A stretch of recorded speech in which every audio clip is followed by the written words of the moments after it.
এটা সত্যি খুব দুঃখজনক এবং কষ্টকর অনুভূতি। যখন আপনি ভালোবাসার মানুষটিকে হারান বা তিনি দূরে চলে যান, তখন সত্যি মন খারাপ হয় এবং মনে অন্ধকার নেমে আসে। সম্পর্কের মাঝে যে বিশ্বাস এবং আবেগ থাকে তা একেবারে হৃদয়ের গভীরে প্রভাব ফেলে। এমন পরিস্থিতিতে আপনি হয়তো অনুভব করেন যে কিছুই আর আগের মতো নেই। অন্তরীণ শূন্যতা বা অতৃপ্তি অনুভূতি খুব সাধারণ, এটি আপনার জন্য খুবই কঠিন হতে পারে। তবে মনে রাখবেন যে আপনি একা নন।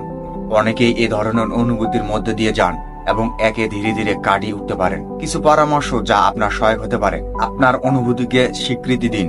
আপনি যে কষ্ট অনুভব করছেন তা পুরোপুরি স্বাভাবিক। নিজেকে সময় দিন এবং অনুভূতিগুলোকে কেবল মেনে নিন। কখনো কখনো কিছুটা অবকাশ নেওয়া খুব জরুরি। নিজের যত্ন নিন। শারীরিক এবং মানসিক সুস্থতা বজায় রাখা খুবই গুরুত্বপূর্ণ।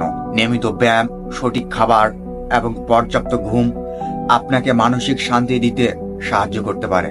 বন্ধু বান্ধবের সাথে কথা বলুন। আপনার অনুভূতিগুলোকে বন্ধুর সাথে শেয়ার করলে অনেকটা হালকা অনুভূতি হতে পারে। কখনো কখনো কিছুটা শুনতে পেলে কিছুটা শান্তি পাওয়া যায়। সময় দিন।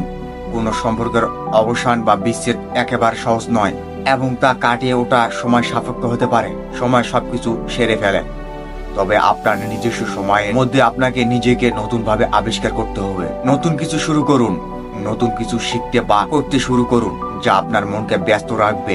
এটি আপনার মনকে আবেগভাবে শক্তিশালী করবে এবং আপনাকে কিছুটা স্বাধীনতা এনে দেবে। আত্মবিশ্বাস গড়ে তুলুন। আপনি একজন শক্তিশালী ব্যক্তি। নিজেকে এবং নিজের অনুভূতিকে সম্মান করুন।